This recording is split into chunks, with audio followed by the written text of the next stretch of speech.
نوم باندې بدلول شي. بل دا چې د پېښور پوهنتون کې د حمزه بابا ریسرچ سیل یا حمزه بابا اکیډمي دي هم کولو کړی شي، څنګه چې ډاکټر صاحب هغې باندې تفصیلي خبرې وکړي چې په هغې باندې مونږ خو لا هغې باندې کار نه دی کړی چې نور کار پرې وکړی شي.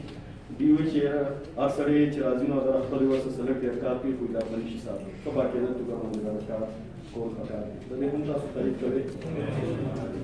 د حمزه بابا د کتابونو ترجمې دې وکړي شي او مختلفو ورځو کې هم تېر شوي دي، په حکومتي سطح باندې هغې ته هېڅ قسم هغه نه دی حاصل. نو چا چې بل دا چې په دې بابا باندې پی ایچ ډي کړې ده یا بابا باندې په انګریزي کې لیکل کړي دي، په اردو کې لیکل کړي دي، په نورو ژبو کې لیکل کړي دي، هغې له هم د حکومتي سطح باندې لږه وده ورکړي شي. دې سره هم تاسو تایید کوئ.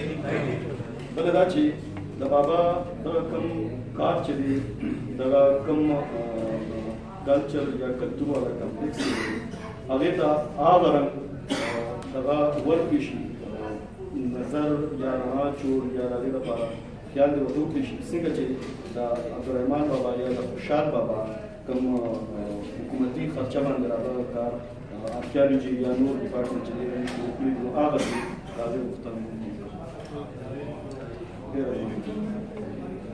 بل دا چې د بابا حوالې سره چې کوم ادبي تنظیمونه کېږي یا دا کوم پروګرامونه کېږي د دې د طرف نه لکه دا خو د خپل د کور خلک یا زموږ د پېښور ملګري یا د ډاکټر صاحب غوندې مشران داسې د دې په مشوره باندې دغه راجوړ شي، خو چې یو تنظیم باقاعده توګه باندې جوړ کړي شي چې هغې سره سلک ډېر فنډ هم وي، سلک ډېر د خپل پروګرامونه. بل دا نه چې د بابا یوازې صرف د بابا د کلیزو شو یا د تلون شو یا د دې په یاد کې یا د مراد شینواري صاحب د کورټوالۍ لپاره د پروګرامونه کېږي. مقصد د دې دا دی د دې جوړېدو سره چېرې داسې یو تنظیم خصوصي توګه باندې جوړ کړي شي چې د نورو داسې بېوسه شعرا چې داسې بېوسه طالب علمان یې چې هغې پکې خامخا خصمانه او خیال وساتلی شي. د دې هم تاسو تایید کوئ. دا ټولې خبرې چې وي د حمزه بابا ادبي جرګې له خوا نه تاسو وړاندې کړې شوې.